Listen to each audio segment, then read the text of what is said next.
Islam. Islam. Peace and grand rising to the heirs. Today is September the 2nd. Today is the full moon day, which it was absolutely fantastic last night.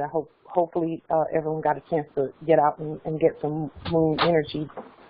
And at this time, we are going to yield the floor to Empress Delilah Passe. Peace. Islam. I'm going to give you another example of what they do in some of the temples, all right? And it's called, honoring, where you're supposed to honor. So I rise and give honor to Allah and next unto his holy and divine prophets. Everyone face the east. Put your feet at a 45-degree angle, 5 fingers on the left, 2 peace fingers on the right, and repeat after me. Allah, the Father of the universe. Allah, the Father of the universe. The Father of love. Father of love. Father of love. Truth. Truth. Peace. Truth. Peace. Freedom.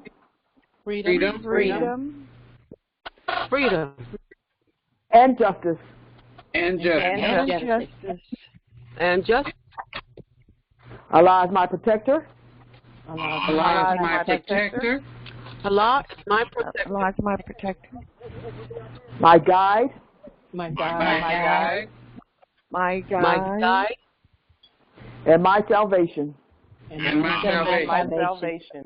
And my salvation. By night. By night.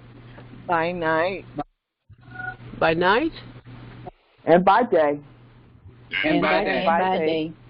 And by day. And by day. Through his holy prophet. Through his holy prophet. Drew Ali.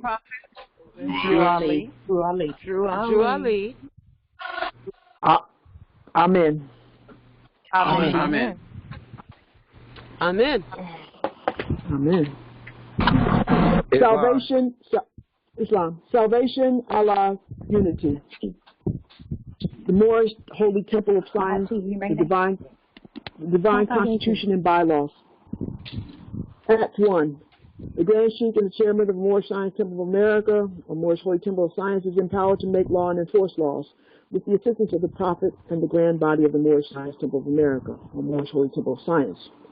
The Assistant Grand Sheikh is the Assistant Grand Sheikh in all affairs, if he lives according to love, truth, peace, freedom, and justice, and it is known before the members of the Moorish Holy Temple of Science.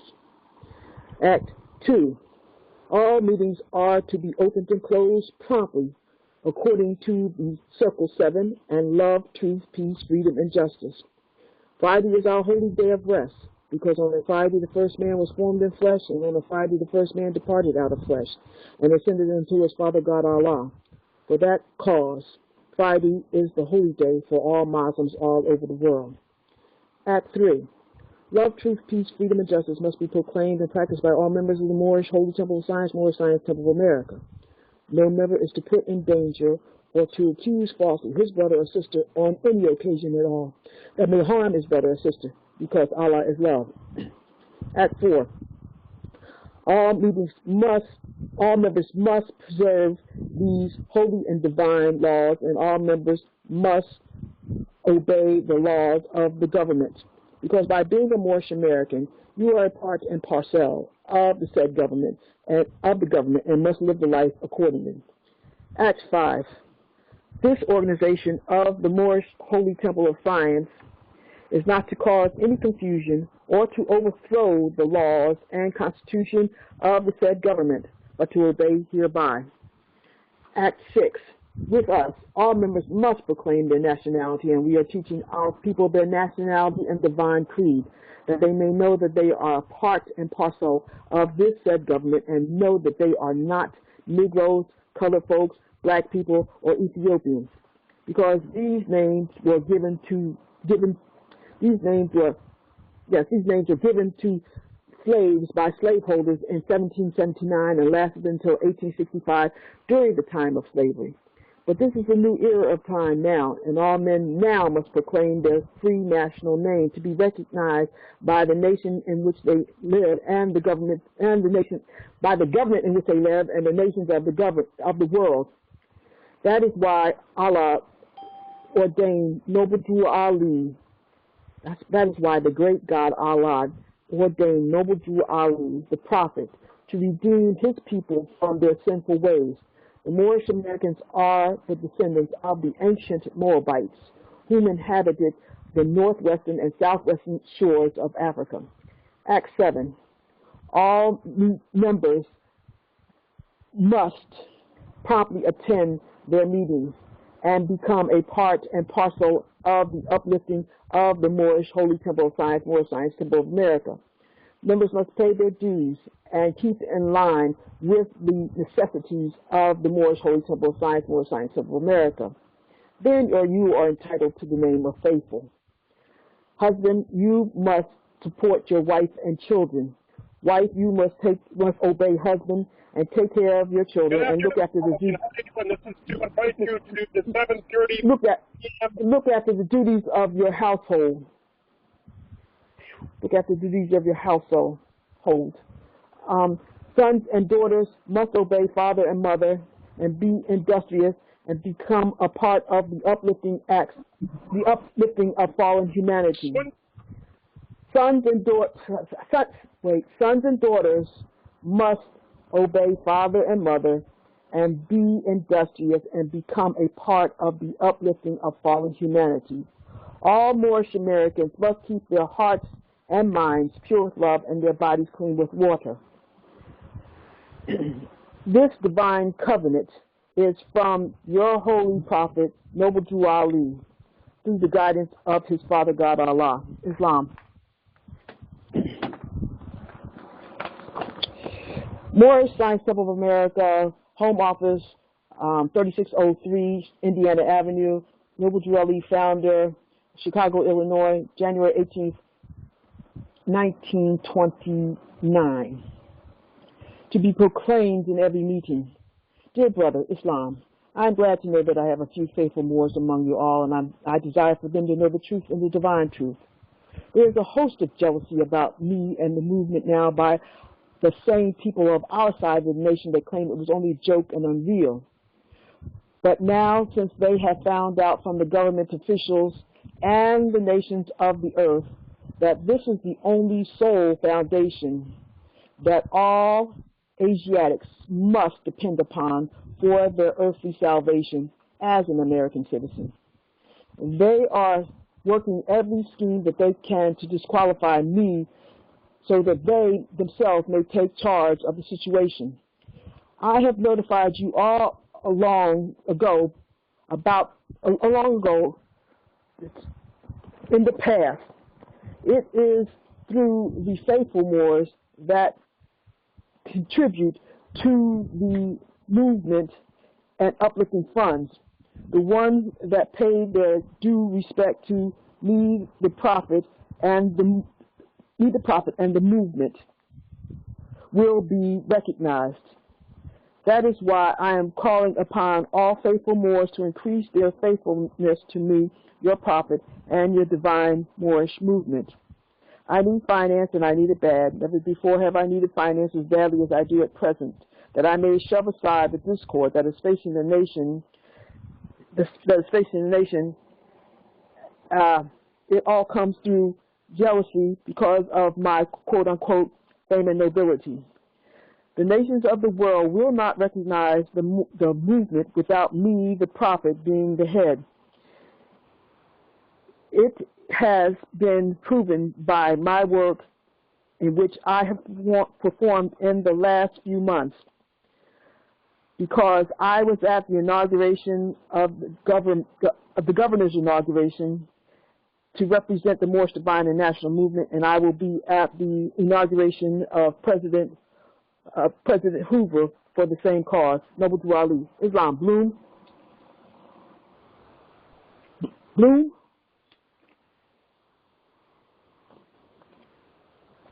Islam, I'm here. Islam. All right. Islam. Divine warning by the Prophet, Noble Drew Ali. Prophet warns all Muslim governors ordered to read proclamation at each meeting.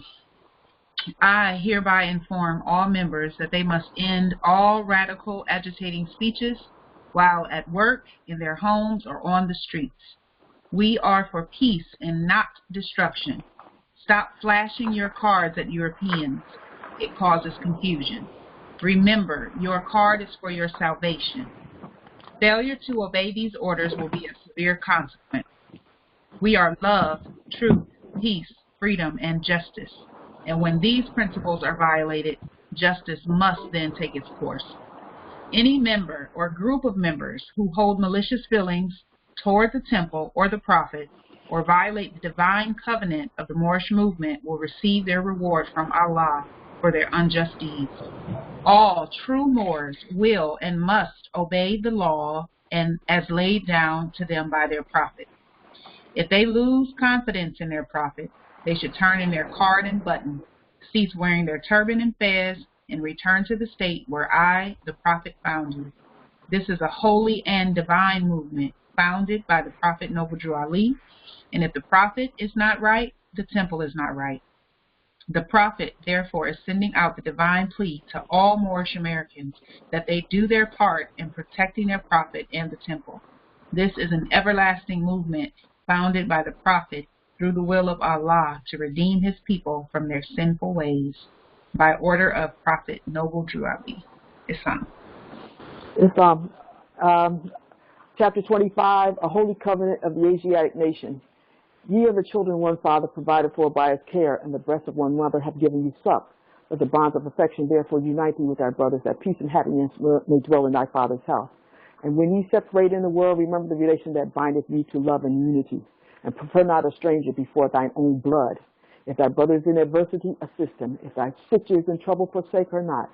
So shall the fortunes of thy father contribute to the support of his whole race, and his care be continued to you all in your love to each other. Islam, Islam, Islam. All right, as I usually begin, are there any questions, comments, concerns, interjections, objections? Let's put it on the table. Let's air it out. Let's air it out. Islam. Islam. This is Melo.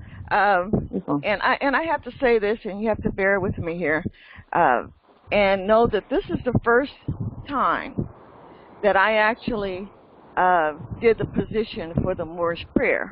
I actually said it and repeated it, but this is the first time that I did the position, and I'll tell you why.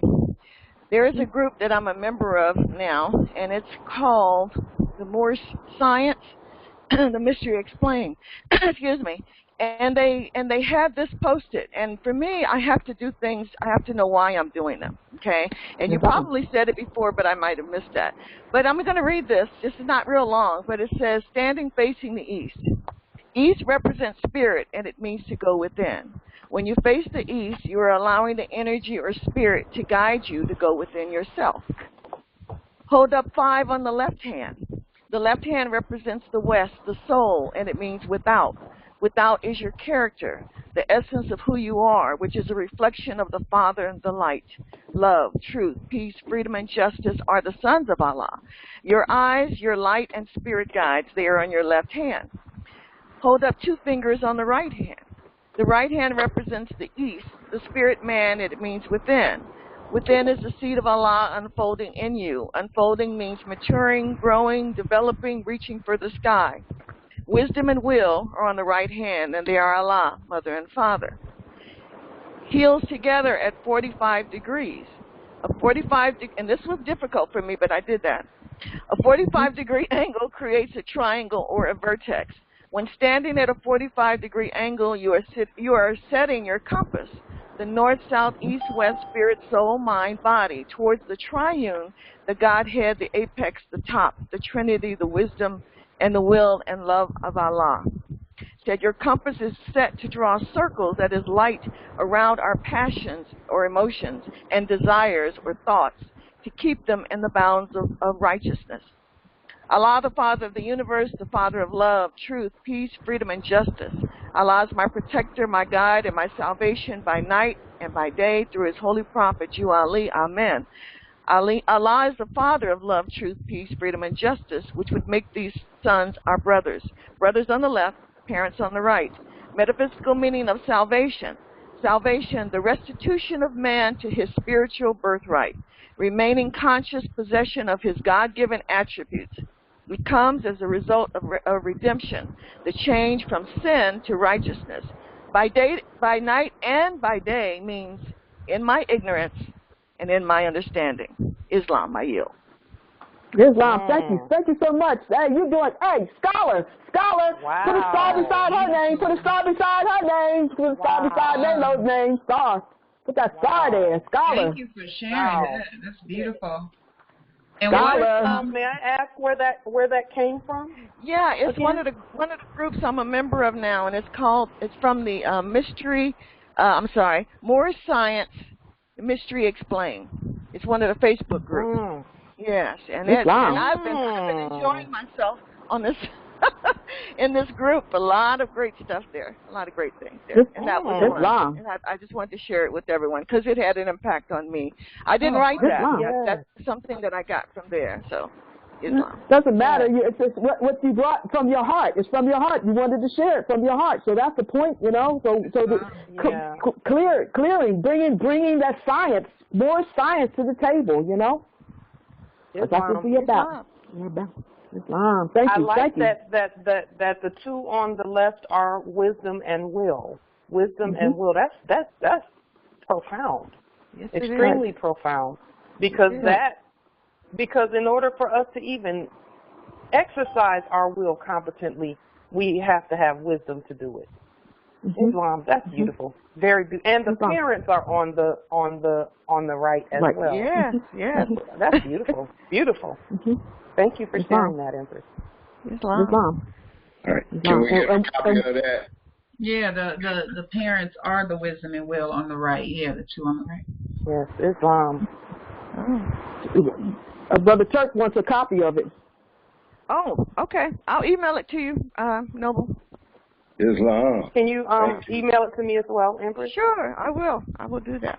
Because that would actually make a beautiful piece of artwork if someone could put that in some artwork the way that it. Someone will do it. Someone will. All right, someone will do that. I was right there. I was right there with you. I was right there with you. I was like, ooh, I need to write that, put that in a poster or something. Yeah. And actually, I know the Noble who's talented enough to do that. I'm going to send it to him. Islam. Beautiful. Islam. Beautiful. Oh, and Melo, I'm going to leave my email in the chat. Do you mind sending it to me as well? Oh, sure will. And then I'll forward it to Delilah. Islam. Or Islam. Well, I actually have Delilah's email. So. Okay. Well, thank you. Islam. And so, what's another name for wisdom? What's her name? You know, she has a name, wisdom. Sophia. Mother. Sophia. Yeah, and Sophia. Oh, Sophia. Yeah, that's right. My granddaughter's name is Sophia. Yeah, Sophia. So that's another name for wisdom, for philosophy. You know, so for love of wisdom, philosophy. You know, that's so right. that's a key point. And wisdom and will. Will is the son, and the wisdom comes from Sophia. You know, and that's whole other story about Yaldabaoth and Sophia. But that's a whole other story. You know. But anyway. Sophist also, mother. Sophist is mother, meaning it has to do with the women, the matriarchs. What is it, Empress Melo? Sophist. What word is that? Sophist. You know, that yes. They say it comes from the Greek, but you know, before the Greek was us. So yeah. Well, we were the Greek. Come on, let's be clear. We were the Greek. Right. Yeah. You know, the Etruscans. You know, all that. You know, that's all of us. That is us. You know, because we were in denial of, you know, what our heritage, our true heritage is, you know, because even the Holy Roman Empire is still us. That's still us. The Holy Roman Empire, that's us. Islam. So anyway, our word for today is CREED, creed. Has anyone looked up the word and sort of, you know, someone... Are you kidding me?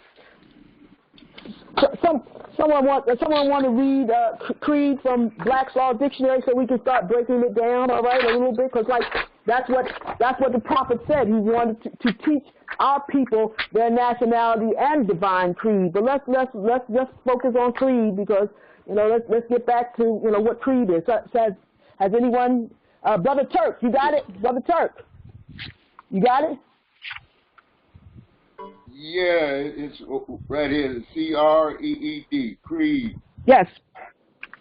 The word creed has been defined as confession or article of faith, formal declaration of religious belief, any formal or confession of religious faith, curious.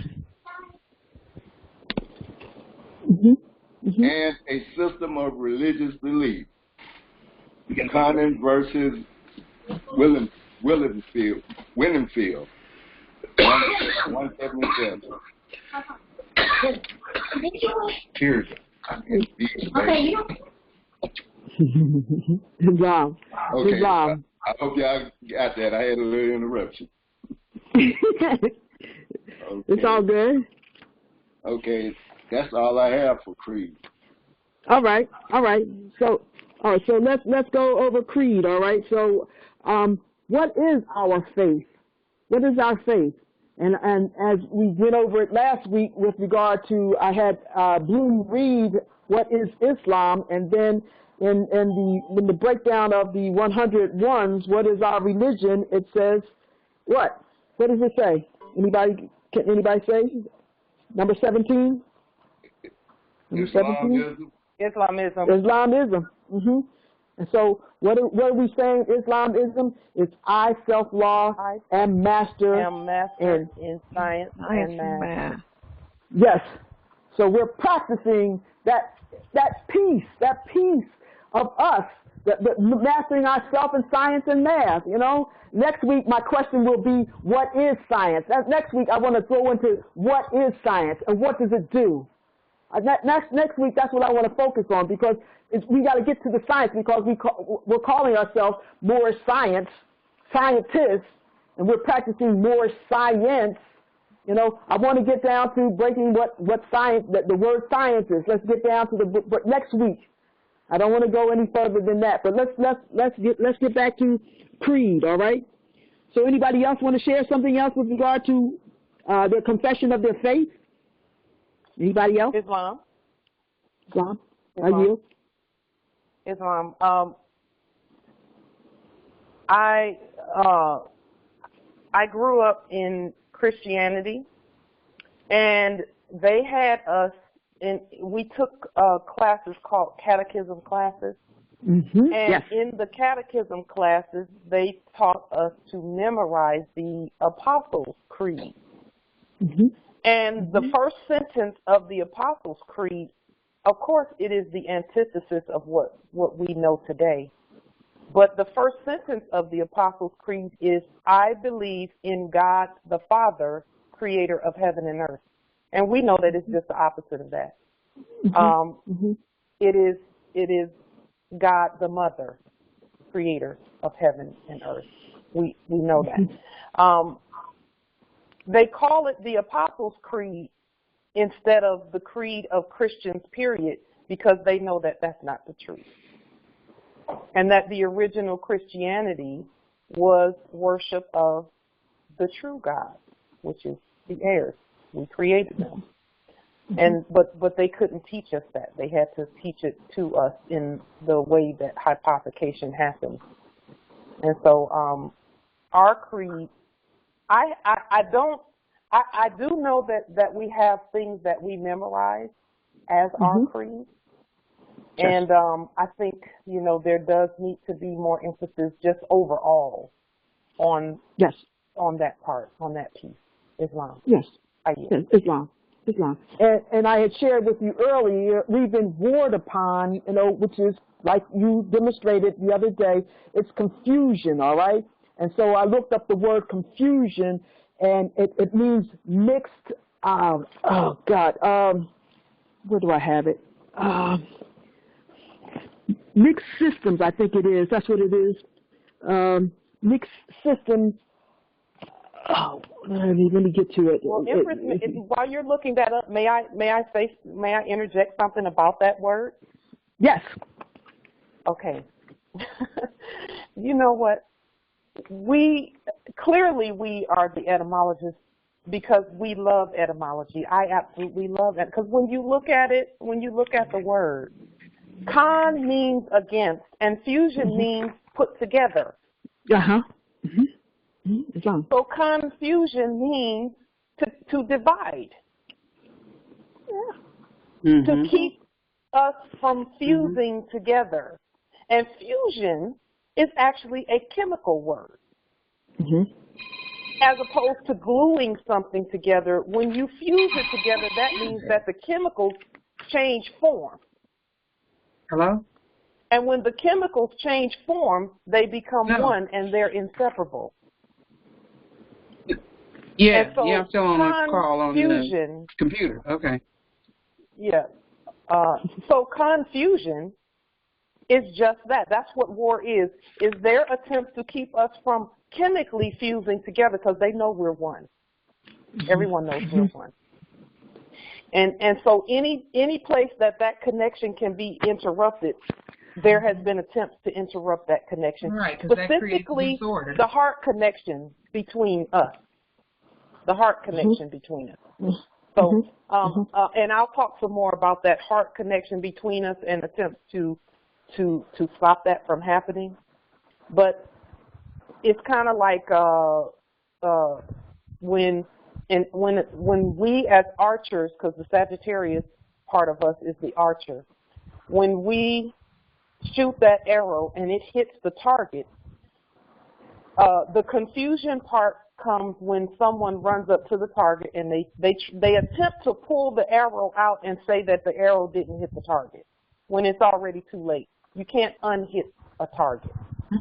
And so where our heart connections are concerned with one another, sometimes we'll say things and there'll be a heart connection when we say certain things. Like at the end of our calls, our heart connection is always reaffirmed at the end of our calls when we're parting from each other electronically, but we're letting each other know that our heart connection does not end, even though the electronic meeting is over. And sometimes there'll be attempts to interrupt that, like Albion. He'll come in and say, power to the policy enforcers, Yes. That's his attempt to interrupt the energy, the heart connection. Yeah, cause confusion, exactly. So and cause confusion. Bring he disorder. Wants to stop confusion. Disorder, exactly. Yes. He wants to stop us from fusing together in the spirit. Yes. Yes. And so I just wanted to bring that out. I yield the floor. Islam. And I have from 1828, it says, was given as confusion. Let's see, when we look at the definition of confusion, we come up with a mixture of several things. Now, I've given the definition of things, all right? The definition of things, etymologically, it means assembly, meeting, council, discussion, all right? And so we've always had, that's why we've always come back together again. This is I think, this is it for us, as Michael said, with regard to the assembly, the council's discussions, and the meetings with, the age, all right? Not necessarily that, we will stop our assemblies because we're coming together. That's the thing about the great meeting is on. The unity that we're unifying right now. The great meeting is on. But that thing where it talks about in the mystery of the silent brotherhood, an age has passed and another age has come. And so at this point, we got to come up with new garbs because we can't put new wine in old skins. So we're coming up with, this is new wine at this age, the new wine, because we were in the shadow of the darkness in the Piscean era, and now we've come into the age of Aquarius, and so everything is being revealed, opened up, no more shadow. You can't hide anymore, and that's why in the caveat emptor, he says, that their bones will be bleached in the midday sun. No, you can't hide. No more hiding. No more the peeping and hiding, slipping and sliding. No, this is going to be revealed. All that was to be revealed prior to. But see, like in the darkness, that's where, things begin. In the darkness, things begin. Because as we have relationships, that happens in the darkness. And when you plant a seed, it grows in the darkness. And then it seeks the marvelous light. It comes out and seeks the marvelous light. So the good seeds that we're planting, that were planted, are now being made manifest. We're sowing what we reap. Now, karmic debt, the old karmic debt, but this is our time now to reap that which we have paid for. It's already been paid for. We don't have to pay for it anymore in terms of sacrifice. Well, sacrifice of life, all right? Because, the great mother, she did that in the beginning. She made that sacrifice. She set the tone for everything to come into existence. And then we went from the Aleph to Bet to the house. She folded over into a house where we could see. So ABC. But see, like, she made the original sacrifice for the age of man, the age of mind, the growth of man, the growth of mind. We made the sacrifice, so now we're reaping the benefit from having made that sacrifice originally, So I'm looking at what I said about confusion, because, like, hey, everything has its polar opposite. Everything has its polar opposite within it. That's part of the Hermetic principles. Man is mind, vibration, vibration, come on, someone help me here. Vibration, polarity, cause and effect, rhythm, gender. Yes, sorry, yes. I stepped away from yes. Rhythm and gender. All these are the 7 principles of Hermes, which is, in his Latin name, is known as Mercury. So Mercury is communicating that there's mind, there's vibration, there's rhythm, polarity, correspondence. Yes, cause and effect, and gender. Mm-hmm.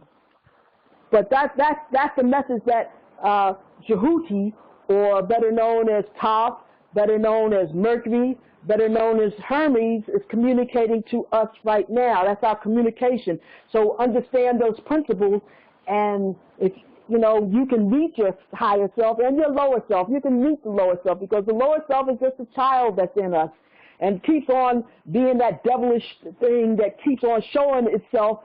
And we keep on falling for the same okie doke that devilish self allows us to say, well, I'm going to satisfy this hunger right now, regardless of whether it hurts or harms anyone. So this higher self and lower self, meeting the self on the road, knowing that we have two selves. Can't separate it, but not right now while we're in the physical, but seeking to go higher and higher, because, at this point, 3rd dimension, 4th dimension, 5th dimension, we're lifting off. We're not staying in the same position, letting the mundane keep us in this dreariness, in this constant rut of going around and round and around, waking up the same day and the same stuff. You see the same stuff every day. No, there's a higher plane for us to achieve and go to. Yes. So are there any questions, comments, concerns, that you might need to, interjections, any objections? Islam. I have a question. It's pertaining to the empress that was speaking earlier on the Apostle Creed. So I'm trying to, what I was thinking, that was my first time hearing that. And for what I know regarding to Christianity, is not really the Christianity creed, it's really the Nicene Creed, which they send out a deceptive meaning that is the Christian creed. Yes, exactly. So I'm trying to get some understanding because prior to the Nicene Creed, originally we are the Christian, but we're not in Christian in the form of their Christianity. So she said the Apostle Creed, they really like diluting to the Nicene Creed, but to those that might don't know, they can think it's to the Christian Creed, which really is not the Christian Creed. Because they are pretending to be the Christian, but as my knowledge is, in essence, we are the real Christian, but we don't go up under those creeds. Right. Well, we actually created Christianity because we knew we were going to create the Albion. We knew that, and we had to set everything up so that when they came, when we created them, we could give them an outlet that's not a sovereign outlet. It's not the same as ours. But we had to create it and teach them that this is what you do where your Creator is concerned. And because it was one of the, in the chat, that is we gave them a way to worship us that was competent. And we had to know it first in order to teach it. So we were the first Christians. We had to know it first in order to teach it to them. And we know also that we don't do feelings and beliefs. So that first sentence is already a misnomer. It has a huge clue in it that tells us that that's not for us. It says, I believe in God the Father. And we don't do feelings and beliefs. We go strictly by the law. I'm seeing some awesome stuff in the chat as well with regard to that. Justice Amos, I think you put some really good stuff in here. Justice Malo says Apostles' Creed came from the Roman Catholic Church. Yes, we are the original Roman. When Empress Delilah said that we were the Holy Roman Empire, we're the originals. And again, we were creating something within our kingdom, because everything is within our estate. We were creating something in our kingdom, or in our empire rather, that can be used by the subjects in order to do what they need to do in terms of us being their creator. And then Justice Amos says the principle of mentalism and correspondence and vibration, polarity, rhythm, cause and effect, and gender.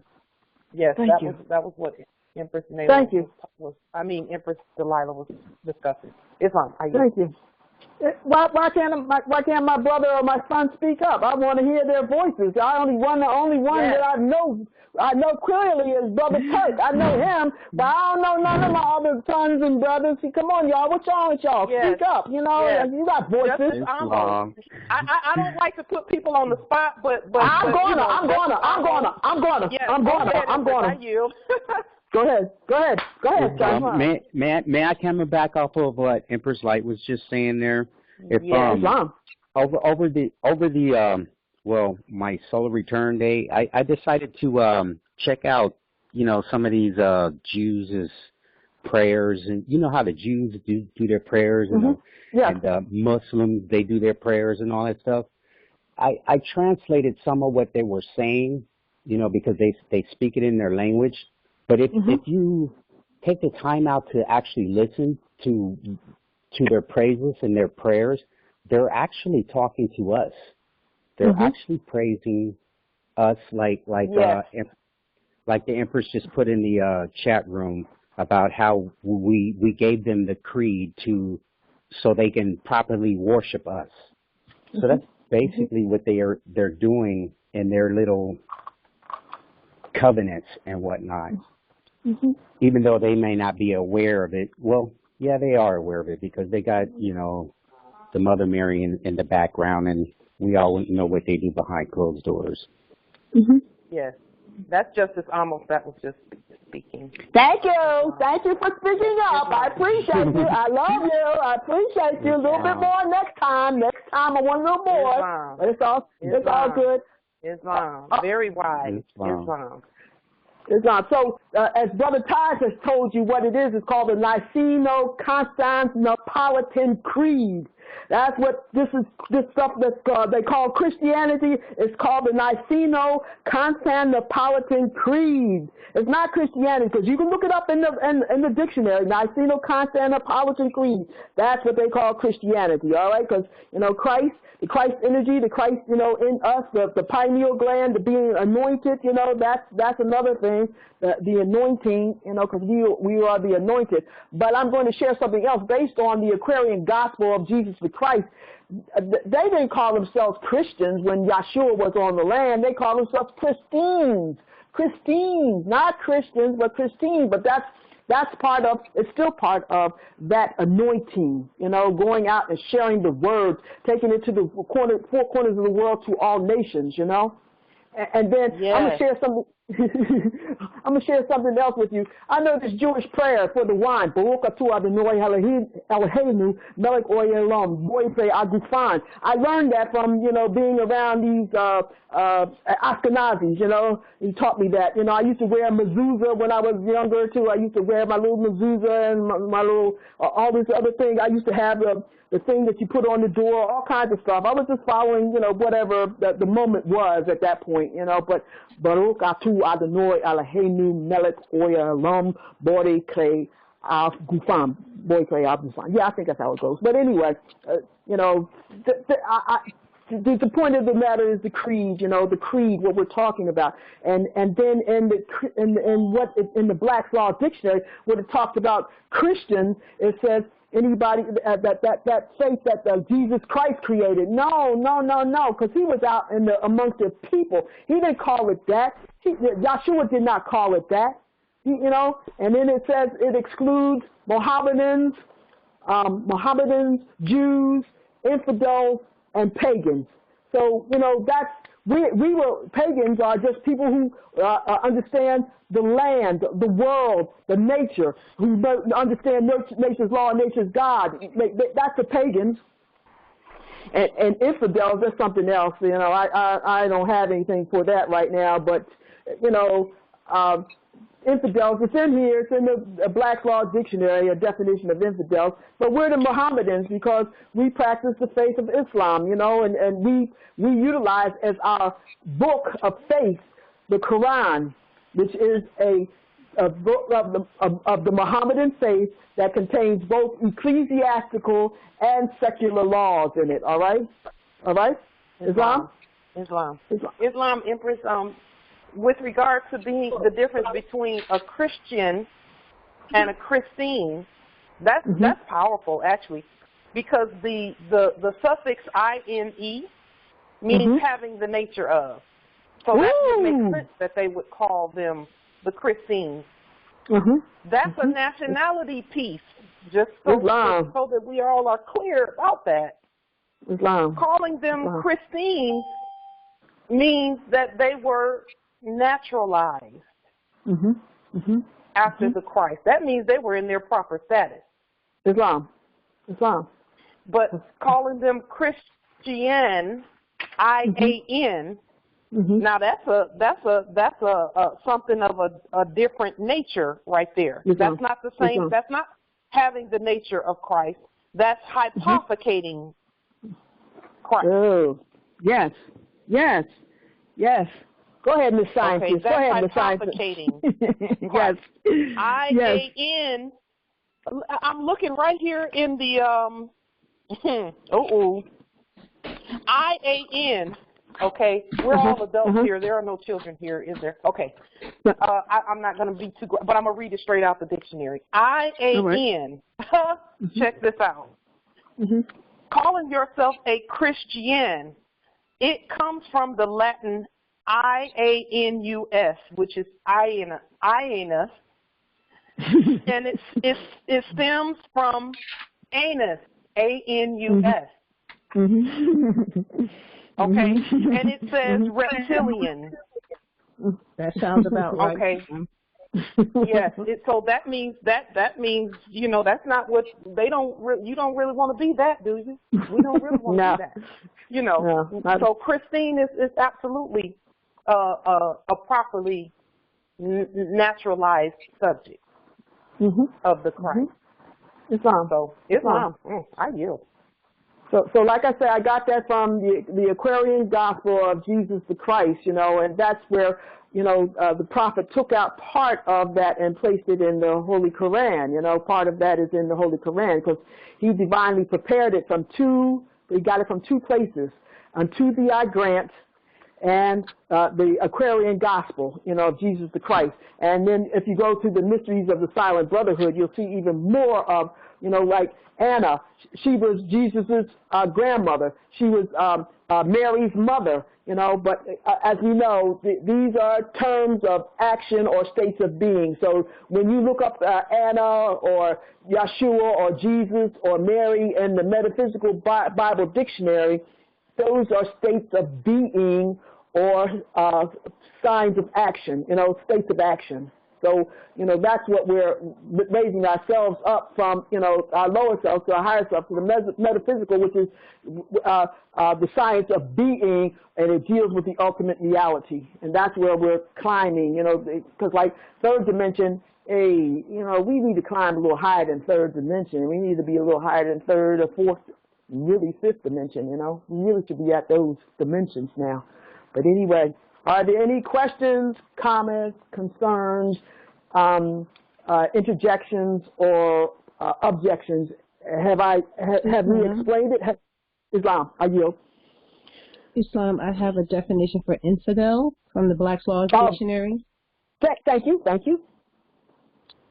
Infidel, one who does not believe in the existence of a God, who will reward or punish in this world or that which is to come. The second definition is one who professes no religion that can bind his conscience to speak the truth.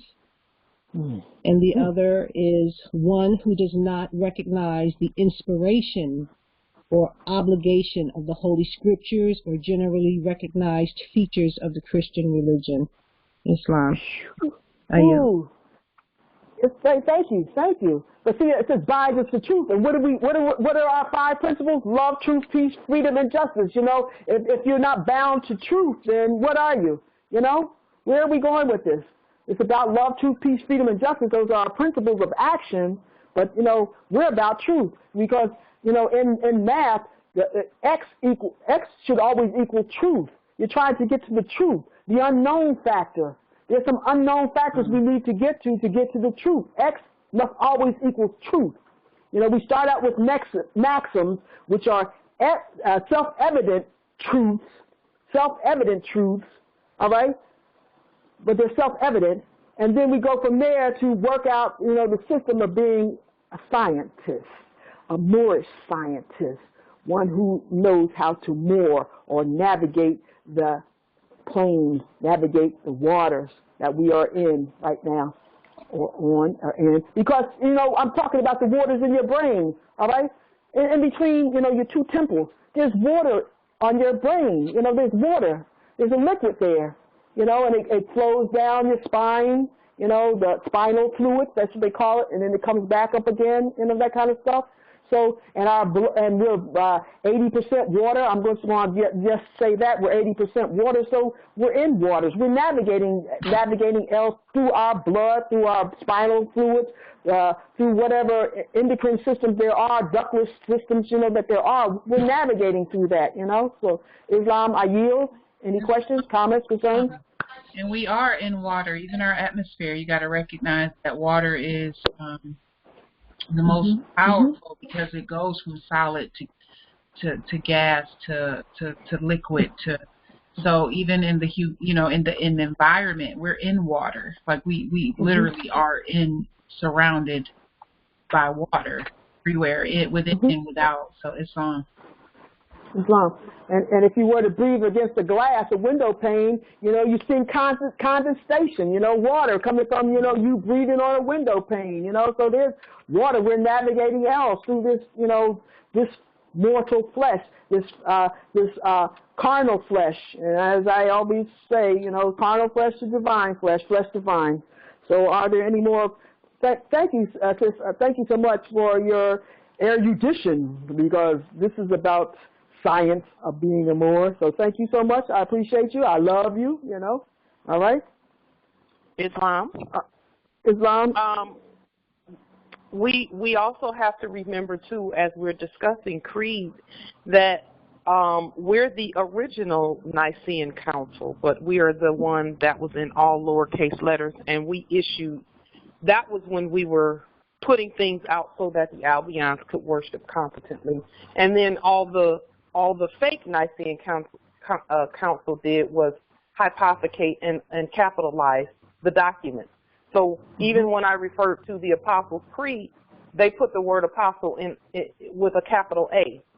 And when they put it with a capital A, then it's not what it should be.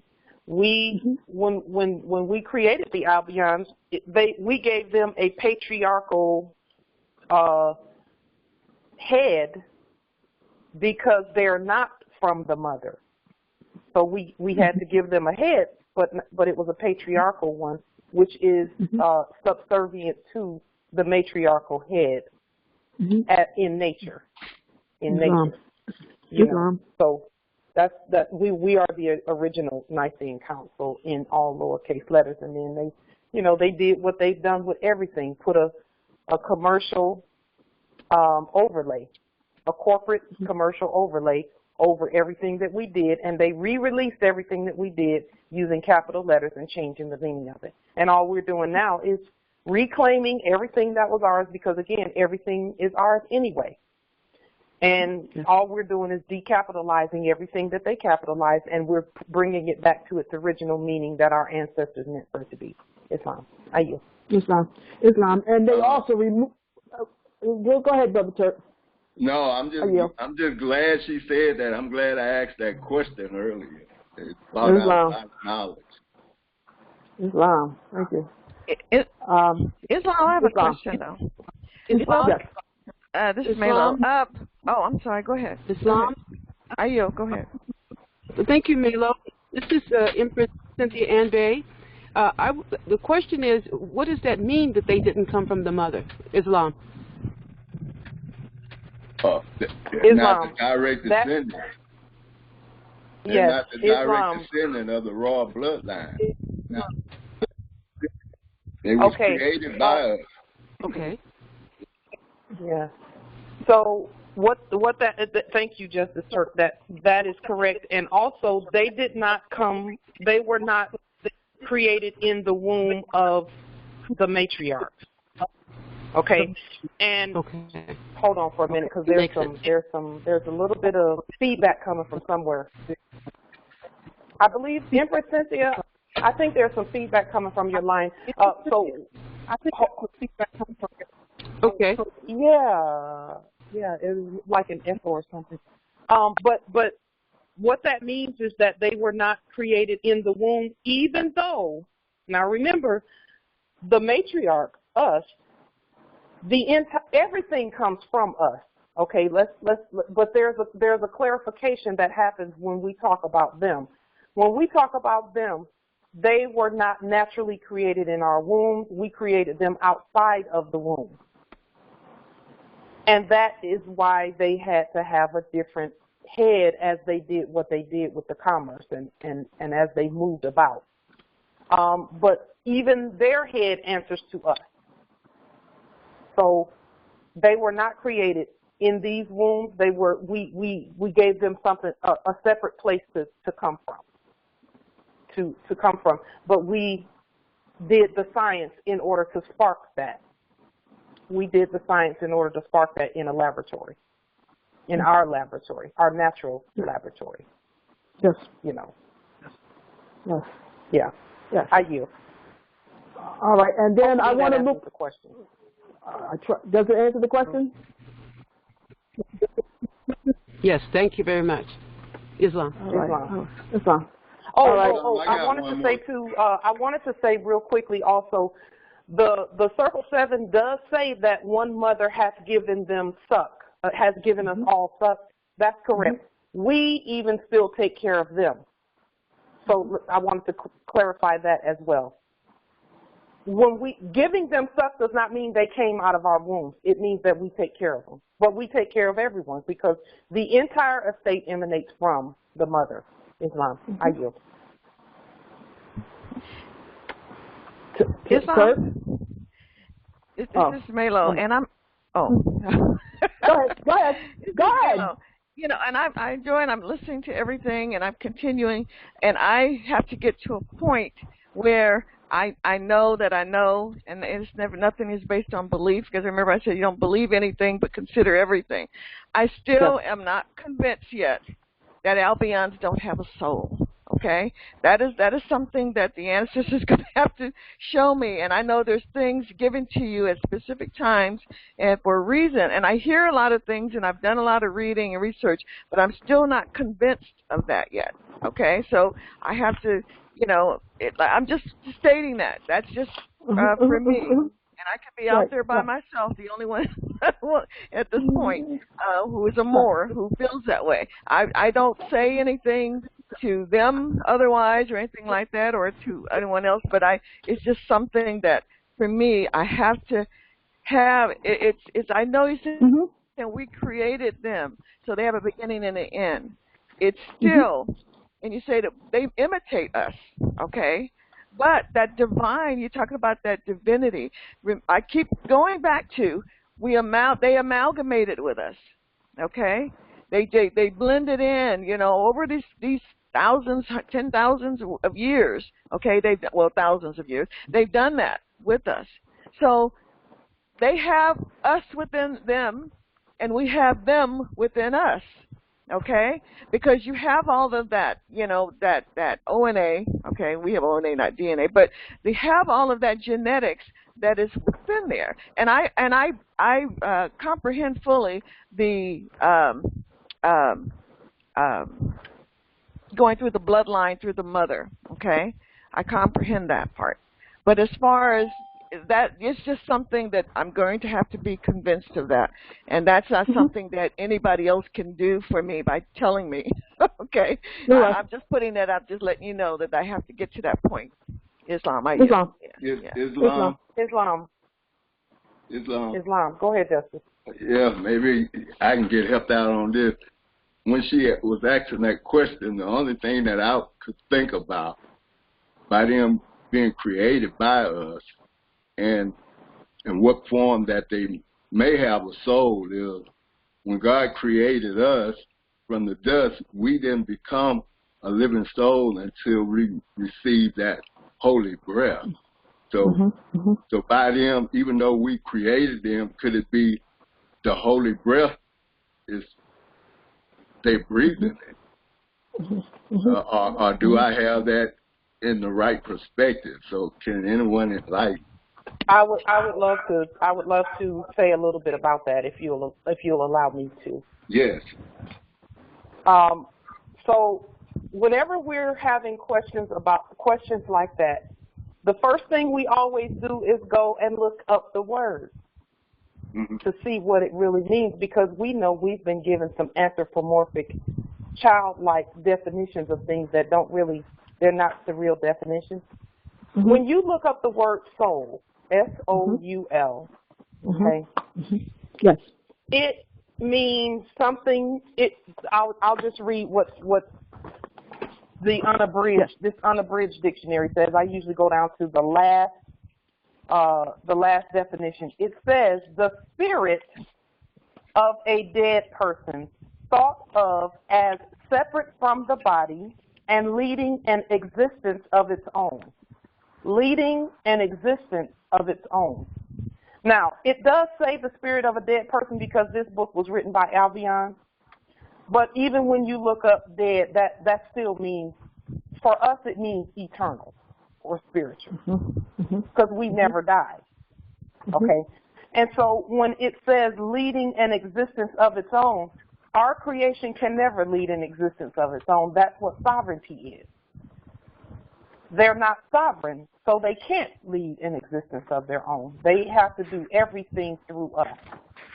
And we see that even on the natural level. The natural is a manifestation of the spiritual. So soul is not even what they told us it was. Soul is the ability to lead an existence of your own, even outside of this body. In the body, they can't lead an existence of their own even now. That is a manifestation of as above, so below. They cannot exist outside of us. But we can exist outside of them. We can say, all we have to do is say we're without the United States. Mm-hmm. Mm-hmm. And when we say that, that is essentially saying we are the soul.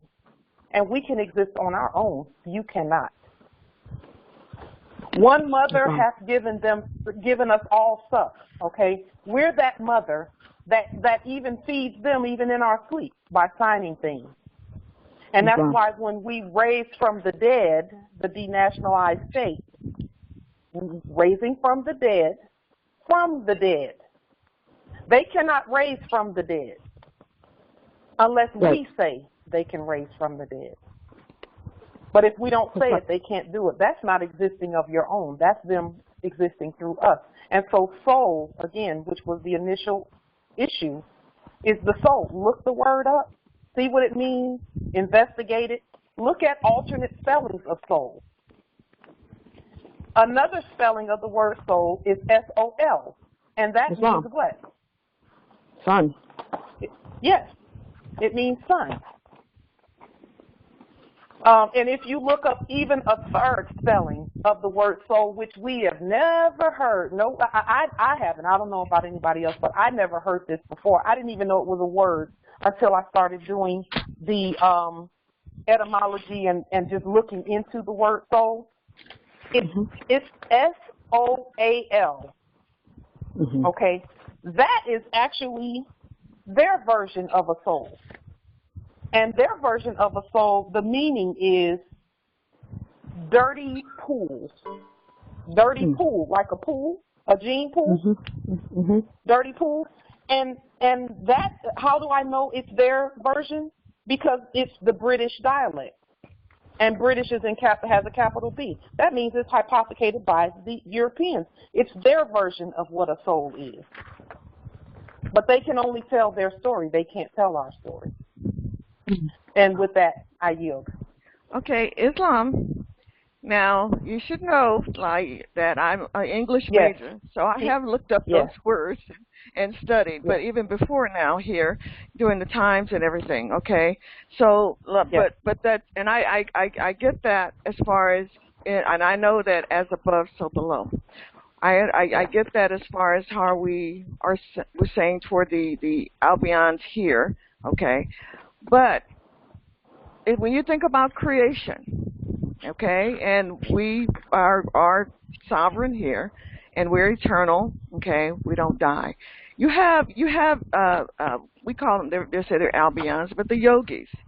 If you studied a lot of their books and you read a lot of their books, okay, and we consider them to be Albions, okay, and there's a spiritual nature, that essence that is there, and you read a lot of things and find out a lot of things about what they've experienced, okay, afterlife, coming back, okay, reincarnating, okay, and so there's a lot of things, you know, that are there, and that's why my whole point is.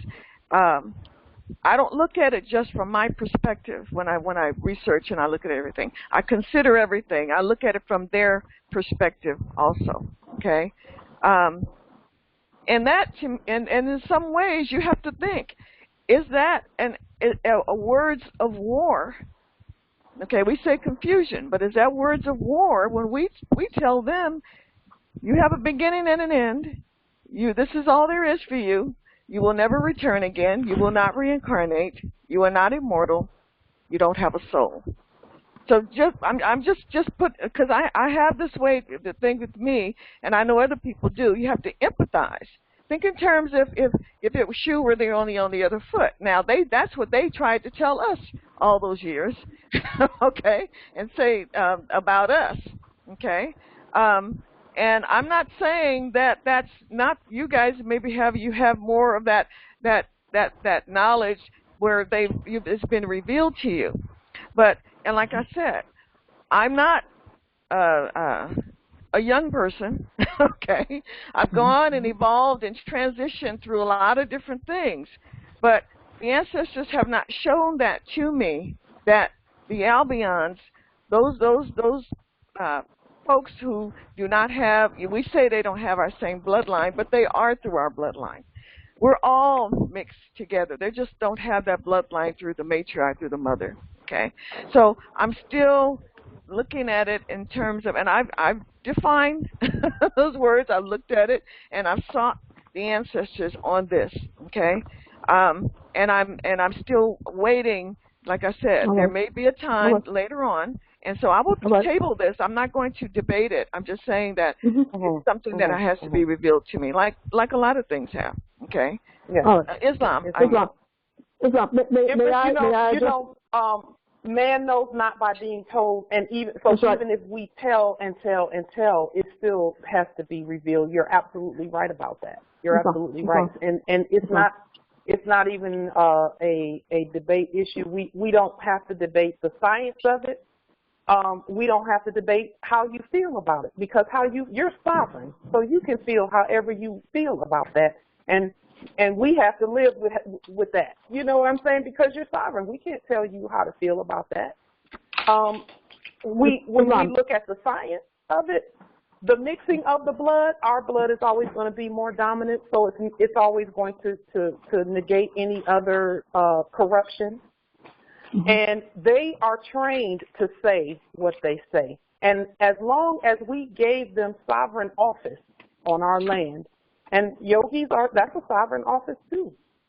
We gave them a sovereign office just like we gave the corporation company a sovereign office while we slept. Then they took on the authorities of those sovereign offices, so they were able to feel some things and to see some things and to know some things.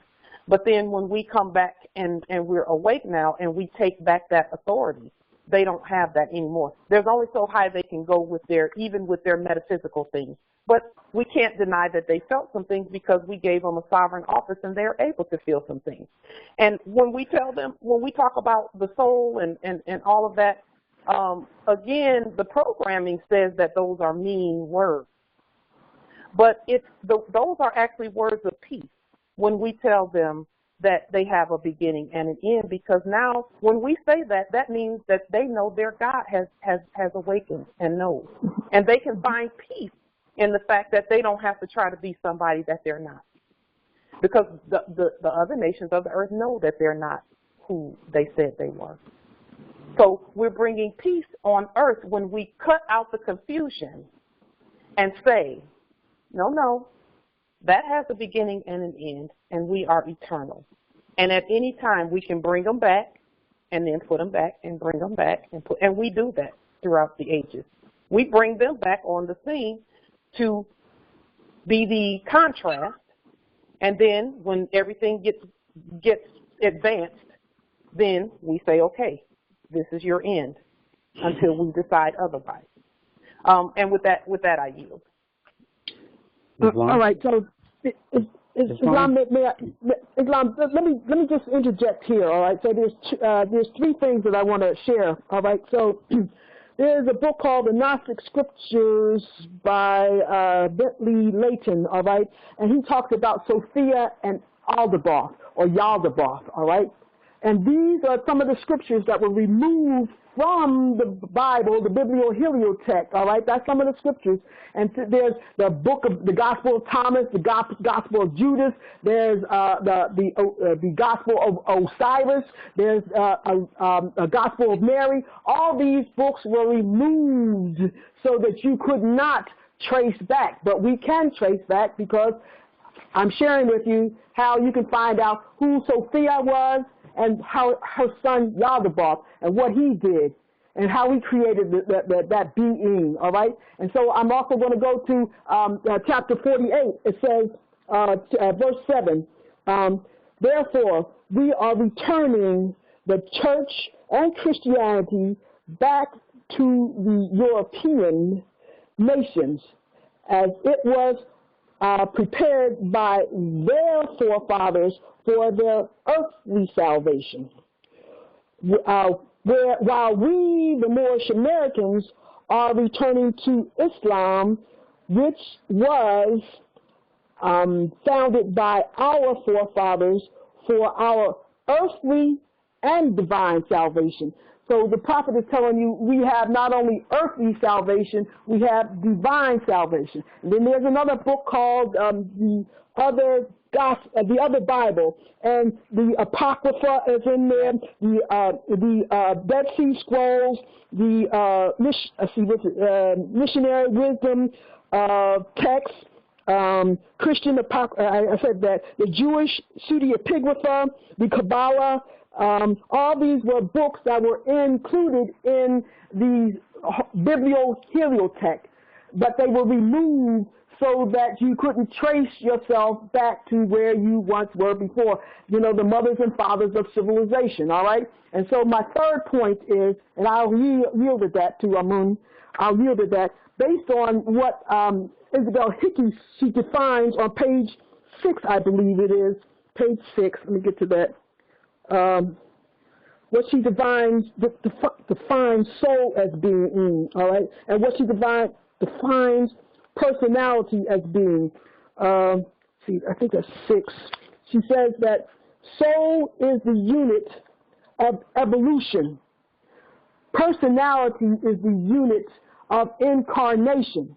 So now, for something to be able to evolve, which means goes from a lower state to a higher state, means that they have to have a soul. The soul is the unit of evolution. And if they're not evolving from this lower stage of development, you know, this lower self-energy, and not evolving to their higher selves, then I'm saying there is no soul. But like I say, Bentley Leighton in the Gnostic scriptures describes Sophia and Yaldabaoth's problem, all right? And then we were doing those experiments in the Yucatan and Moor-Lu-Akenel. If you look up Akenel, if you look up Moor-Lu-Akenel, Muurluahinkel, Moor-Lu-Akenel, he was the last Moabite scientist, brilliant scientist, before the Moabites, the nations of the women, the Moabites fell. He was the last scientist. And then Yaqub comes from him, the mad scientist, the big head scientist. There are books and things out there that tell, you know, how this came to be, how Moor-Lu-Akenel fell, how the Moabites fell, you know, and it had to do with creating this being without a soul. You know, just creating it in a lab. But like I say, if you want to know about Sophia and Yaldabaoth, that's in the Gnostic Scriptures by Bentley Leighton. And then there's the other Bible, let's see, Barnstone, I think his name is. That's another book that shows you all the scriptures that we removed. You know, there's this tale in here about Joseph and how he tried to get away from Mary because he came back and realized, wait a minute, I wasn't there, you know, and she's pregnant. Well, I wasn't there, and he was trying to run away, and the angel kept trying to convince him to come back. But Joseph wasn't having too much of that because he tried to still escape, you know. And then in this book is about the hem of the pearl, the journey. But at this point, I'm going to yield, all right? Islam.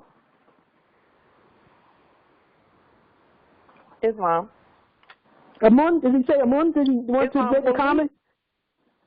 Yes, when we created them initially, we don't do anything by happenstance.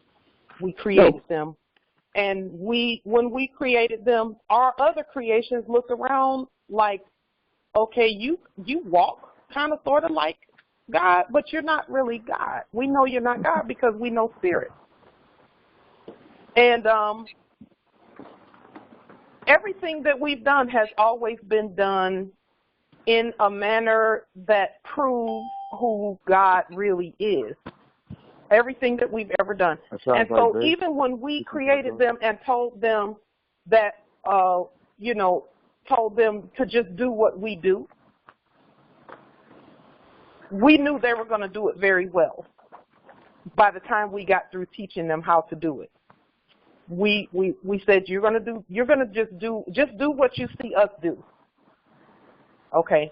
And then when they reach their ceiling on being able to do what we do, because there are going to be some, that's why Jesus said what he said about greater works than these shall you do because I go unto my Father. Because there's only a certain ceiling of stuff that they can do without having the Spirit that we have. Because we can see farther with the Spirit. We can see far in the past and far in the future. And I'm appreciative of the fact that we can have the discussions that we're having right now and not and understand too that the same issue that was brought up here, Empress Mela, where you said you have a hard time with that. I honor that so much because there are a lot of Moors who have a hard time with that piece right there. But as we continue to talk to each other, it'll become clearer and clearer. And I think that's important that be continually put out there. It has to be continually spoken of out there. That some have a problem with what's being said here. It is uncomfortable, but when you go to those who know law, like the prophet said, they're going to tell you who they really are. The Albions will tell you because they've always known. And it's actually uncomfortable for them to even be here pretending to be us. That's why they have high rates of suicide. Because some of them can't take the war any longer. And that's why a lot of them are leaving because they know that they've been outside of their normal, what they are created for. And so they're having a lot of turmoil and guilt about that. A lot of guilt and a lot of turmoil. But we put that in them so that when this time came, they would feel thusly and be at peace, knowing that it's okay for them to leave. We're actually unenslaving them when we tell them your services are no longer needed. Okay, well, Islam. We're taking them out of slavery and letting them go. So that's a compassion piece about us. Is they don't have to keep looking at the estate that's not theirs and being told to be the custodians, and they can't pass it down to their children by blood. Ronald Reagan talked about that, about how they don't pass anything down through the blood, so they just take it by force. That's what he said, but he knows they don't do that either. Islam. I yield. Well, okay. Well, Islam. I'm just going to say one last thing, and then I'll let the subject rest till I can know better. But the Albions that you say that they do know, but the ones that I have talked to and I've viewed, the ones that know about themselves, they know that they owe everything to us. They know that we taught them everything and they got everything from us, and even some of them that know that they were created by us.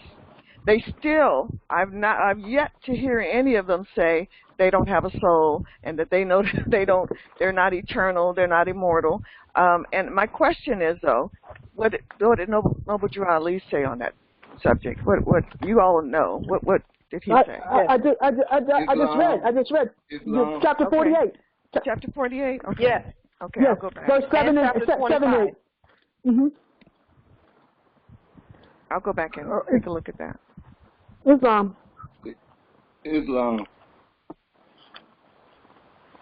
And chapter 1, Empress Melo. Yes. Chapter 1, time never was when man was not, but all, let's see, the part where he says, that which has a beginning has an end. Has an end. Yes. Chapter 1. Islam. There wasn't Brother Amun, I'm sorry, but didn't the Brother Amun have something to say? I know Welton's been trying to get in for a minute. I know, but all right, Islam. Go ahead, brother. Go ahead, brother. I studied some in the Quran somewhere, but it said that man is not the soul. Or the body. Because my understanding, they can have a soul, but because man is not the soul, and they just they're linked of the being. We are beings that was here before we even came into the womb. So we didn't have no soul. So until you come through as a seed into the temple, which is the body, the womb of the woman, and that's the beginning of a soul in that womb. That's what I'm understanding, because anything has to do with time is not a soul. So correct me if I'm wrong, but that's the way I'm looking at it, because we were before time. So before time, we were not souls. But when we was planted as a seed in the womb, then developed, the soul came with that. So when we finish our course here on earth, our human experience, then we will go back to where we come from, but the soul doesn't go back with us. So that's my understanding. So help me out. All right. So that again, chapter 1. Again, chapter 1. All right. So, we can't, because, all right, now seeds are perfect, yea, as perfect as the source from which they came, but they are not unfolded into light made manifest. The child is as perfect as the mother is. So man, the seed, must be deeply planted in a soil that he might grow, unfold as he does as does the bud unfold to show the flower. The human seed that came forth from the heart of Allah was fully ordained to be the Lord of the plane of soul. You're to be the Lord of the plane of soul and of the plane of things made manifest. Manifest means the evidence of the existence. So you're to be the Lord of the plane of soul. But see, like, we use the soul as we're coming through, we use the soul to help us learn our lessons here, all right? Because without a foe, a soldier never knows his strength. And strength is developed by the exercise, thought is developed by the exercise of strength. And so when we have reached that perfected man, then at that point, the soul is not necessary. But we must go on, we will have many, let's see what we say, when he will stand, then he will stand untrammeled. I'm sorry. Then he will stand untrammeled on the plane of soul, where he must full complete his victories. Yes, his victories. All right, I'll read that again. Then he will stand untrammeled on the plane of soul, where he must full complete his victories. Let's see what does it say? Unnumbered foes will stand before man or mind upon the plane of soul. There he must overcome them every one. Thus hope will ever be his beacon light. There is no failure for the human soul, for Allah is leading on and victory is assured. And so when you full completed, those trials and temptations on this, then you won't need the soul anyway. You won't need it, because you will have finally faced yourself. Because there's a higher self and a lower self. You will finally be able to face yourself. And this thing that we're in the physical form, in the flesh and stuff like that, is not us. Right. It's not us. So you know, when you really face yourself, because I'm finding myself facing my lower self, because that's what Yeshua did. He went into the plains and stayed 40 days. And what was he fighting? His lower self. He was fighting his lower self. And he said, I can't think of it right now, but he said, I'm not going to be swayed by this. I'm paraphrasing. You're not going to be swayed by this, because I know that I have something greater to do, greater things yet I will do. This is just a manifestation of physical things. But when you finally face yourself, when you finally see yourself, it's not the same as here. Every night, when you lay your head down to go to sleep, that's where the real you is. Every morning we wake up to the same twilight zone, you know, the land, the dimension between light and shadow. We keep waking up, same old rut, same old rut. When you finally realize, you know, your higher self, after standing untrammeled on that plane, then you can finally meet yourself. You can finally meet yourself. Because death is no enemy of man. Death is no, because really the truth of the matter is what we're doing is dead right now. This is death. This is death. Life is the other side. This is death, where we keep going around and round and round in the physical. Because these bodies stink. After you pass form, they stink.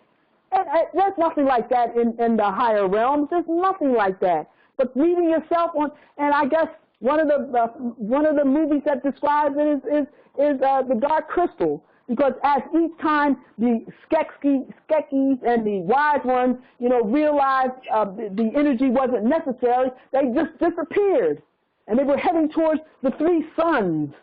You know, they were heading towards. But anyhow.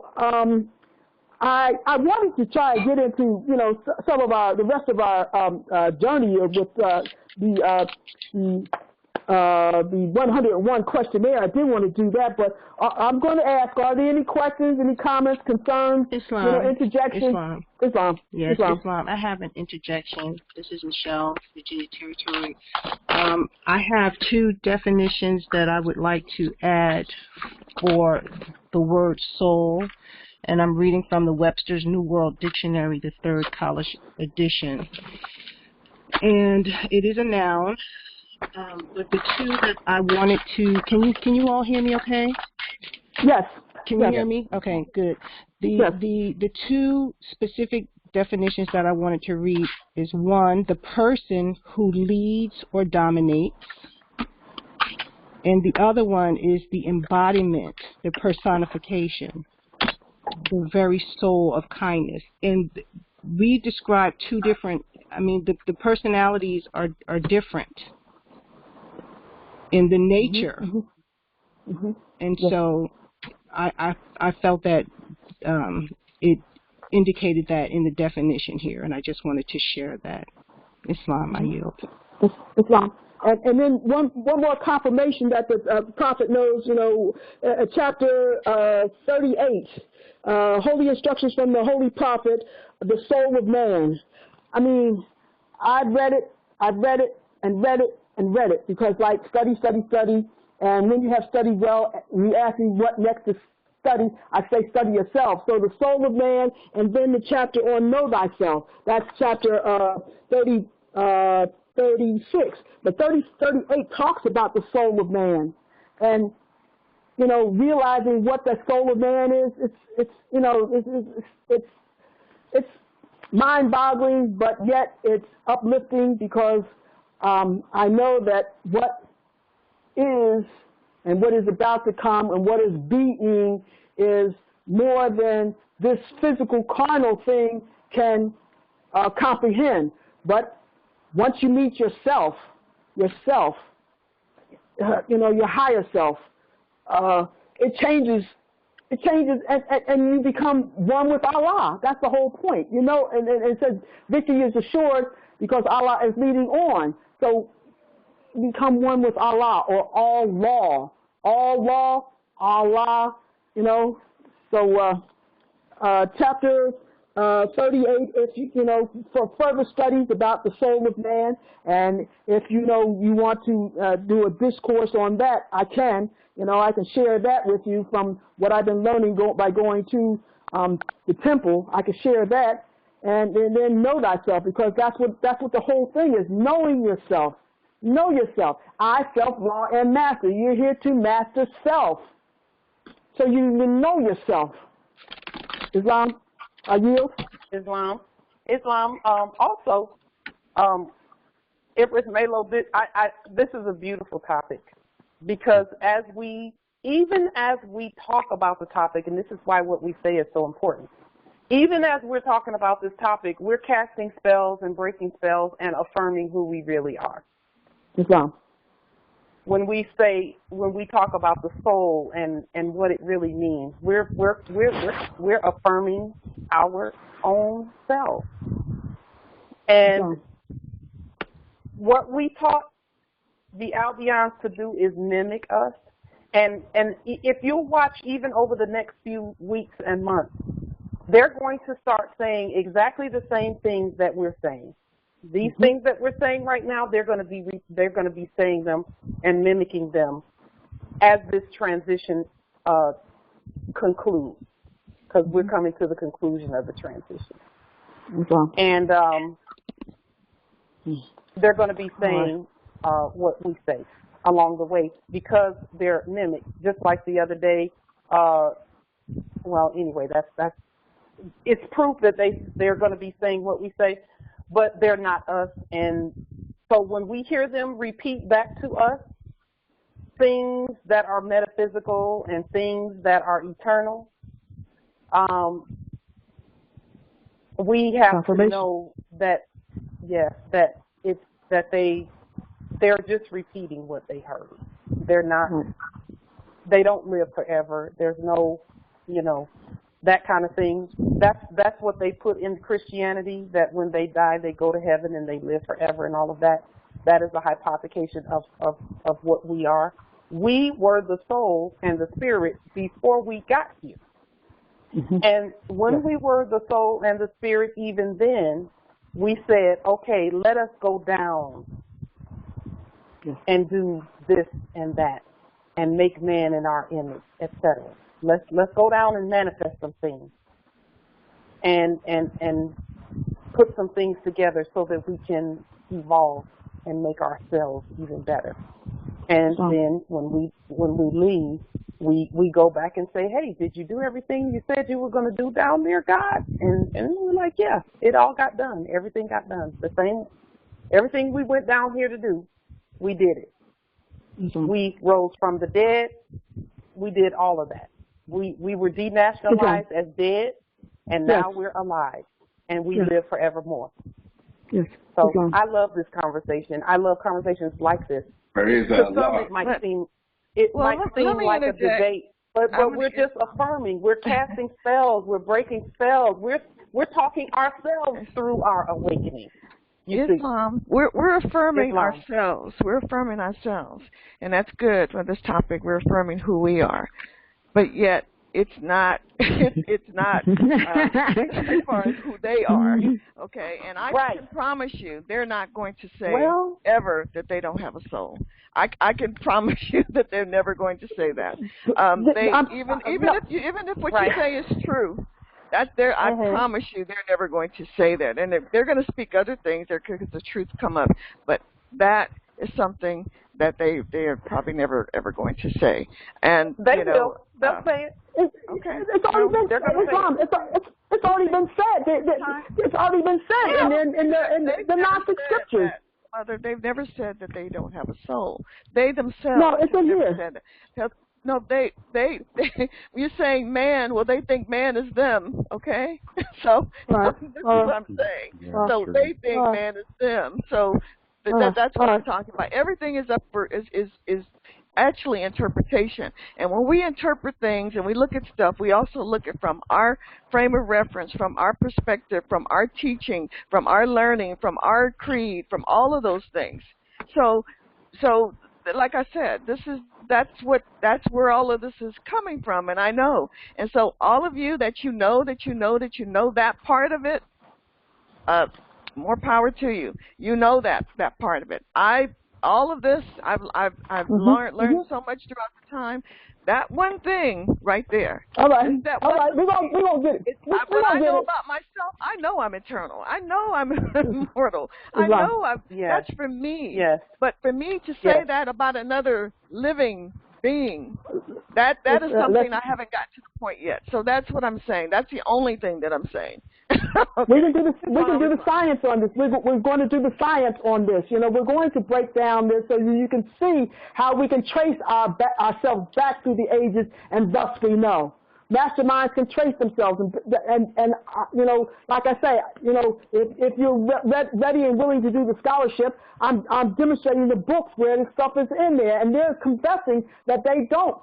They talk about Yaldabaoth. They talk about Sophia. And then in this other book called let's see, it's called the Moorish Circle of Mothers and Sons. You know, it's an education program, you know, training program. But it talks about all these things and, you know, gives you the definitions and stuff like that. And like Brother Turk, he knows he's a direct descendant of Hagar. He already knows this. But like I say, Mor Lu Akanel. Put that in, Google that. Google that. You know, it'll say Akanel, but Google that. And that's when we were doing the experiments there. We had to build those temples. We built the pyramids there. We were doing the experiments there. And so I read all that, Mother. I know all of that. Okay, so it's it's not something that you all can keep going on the subject and tell me. This is what I'm trying to get across. I was willing. I put it in the chat, but I didn't say it openly. I said I'm willing to yield and rest on the subject without agreeing. No, I don't agree. I don't agree. I love you. You don't have to agree. And so the truth, we don't have to argue truth. Truth will find itself out anyway, right? So I will know if this is actually that's part of it is the truth. I will know as time goes on, right? Islam. All right. So it's man, say something to everyone as opposed to you know, instead of directly to Empress Melo. I just wanted to generalize what I'm saying so that it won't feel like everything, like we're trying to tell you something. Right. I'd like to generalize it in saying that that again, whenever we talk about the soul, we have to know that the definition of that word, leading an existence of its own. They say, and as long as we're listening to them instead of knowing within ourselves, then there will be confusion because their words are war. Their words are war. They're going to say, we have a soul, we live forever. They're going to say they're metaphysical. They're going to say this and that and this and that. They're going to say they're the creditor. They're going to say they're white and we're black and all of that. They're going to say that stuff. But as long as we're listening to them, we will be confused a little bit about who's who and what's what in our longevity and their end. But that's why we stop listening to them and we start looking within and doing the research and knowing ourselves. And when we know ourselves, all of that confusion goes away, you know. And that's for all Moors, because there are many Moors out there that feel like just because they procreated with them, that makes the Albion us. But it doesn't. It still doesn't. That's why it's called amalgamation. It still does not make them us. It doesn't. So anyway, I yield.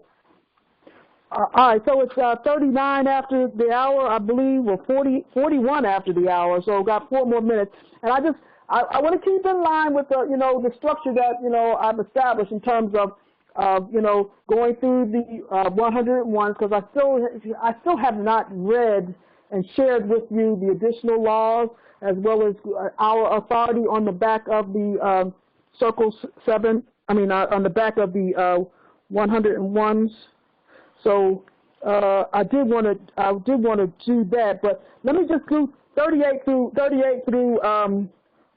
let's see, say 42. All right, 38 through 42. So 3 and 8 is 11. So 11. That's the science. All right. So what is an angel? An angel is a thought of Allah manifested in human flesh. 39, 9 and 3 is 12. What are angels used for? To carry the messages to the four corners of the world, which means world means age of man and growth of man, or age of mind or growth of mind, to all nations, to all mothers, all right? So what are angels used for? To carry messages to the four corners of your mind, your existence, your age, the age of man, the age of mind, the growth of mind. So we all made that sacrifice from the beginning so that we could be here. So I said not 12, so 1 plus 2. 1 plus 2, that's 3. That's the three of us. The three of us sharing this. 40. What is our prophet to us? He is an angel of Allah who is sent to bring us the everlasting gospel of Allah. So that's 4. That's the four corners. That's the four corners of the world, the age of man, the growth of man. He's sent here to share that information with the four corners. 41. What is the everlasting gospel? It is a saving power that comes from Allah through our ancient fathers by his prophet. All right, so 4 plus 1, 4 and 1 is 5. There's the 5, the foundational principles, love, truth, peace, freedom, and justice. 4 is also cancer, a mother, which is, the I feel, and the 1 begins with the I feel, I am. And so I'm just sharing these thoughts with you. All right. 42. What is the covenant of the great God Allah? Honor thy father and thy mother, that thy days may be long upon the earth land, which the Lord thy God Allah have given thee. I beg your pardon. So that's 42. That's 4 and 2. That's still mother. 4. The fourth sign is mother, and the 2 is I have mother.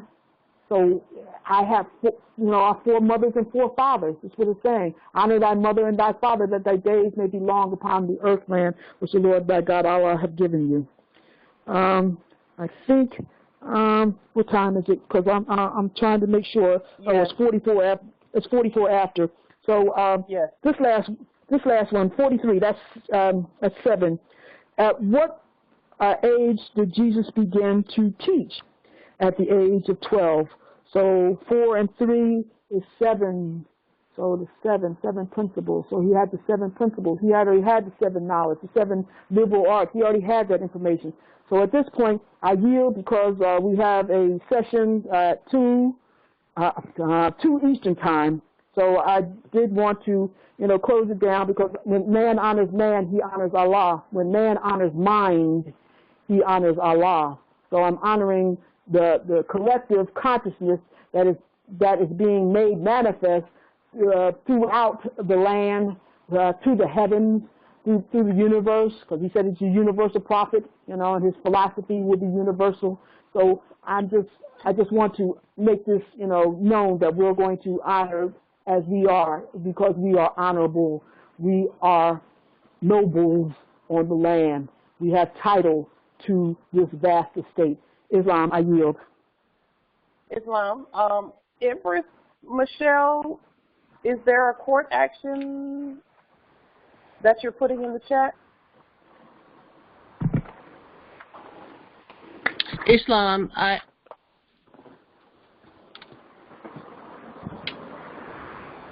Islam? We can't hear you if you're speaking, Empress Michelle. Islam.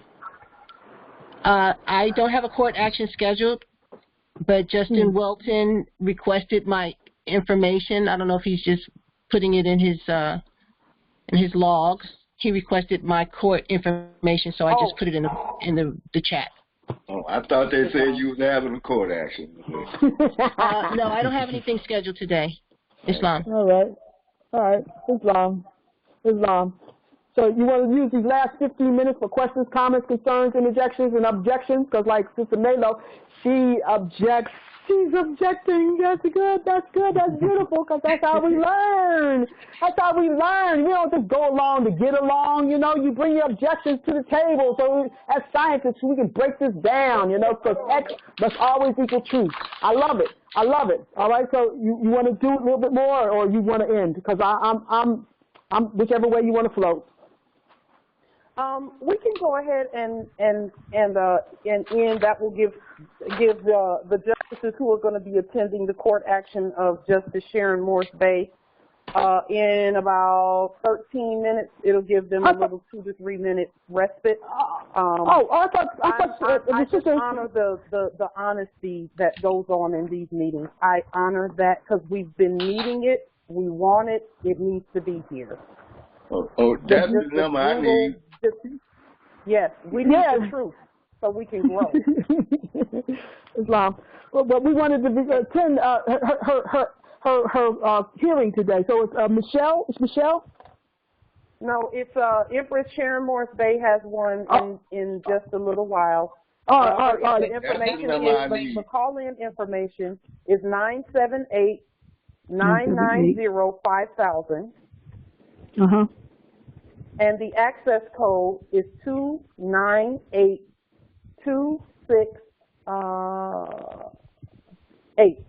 Yeah, 298268 is the access code.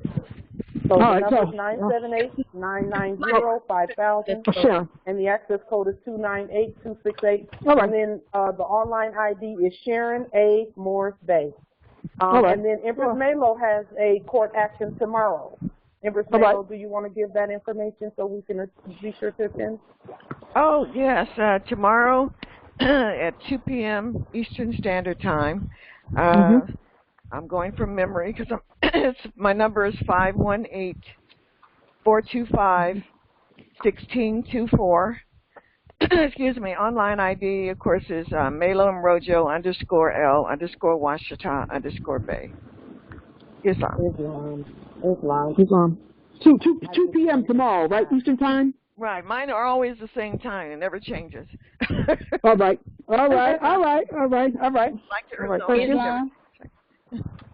Islam. My consort is not here right this minute. He has one tomorrow at 3 p.m. Central Time. The ID is Wiggins EL 2016. The phone number is 425-436-6200, and the access code is 324378. Islam. Thank you. And those are all on my Facebook page and also in the Moorish American Consulate pages as well. All of those court actions. All right, so we will end here with our usual, and then we'll pick back up. We have our call tomorrow at 4 p.m. Pacific, which is 7 p.m. Eastern Standard Time, is our regular Thursday call on this same number. And then we also have our Sunday call. So peace and grand rising to the air. Yes, and then like I usually close, I love you. Love you more. Islam. Love you more.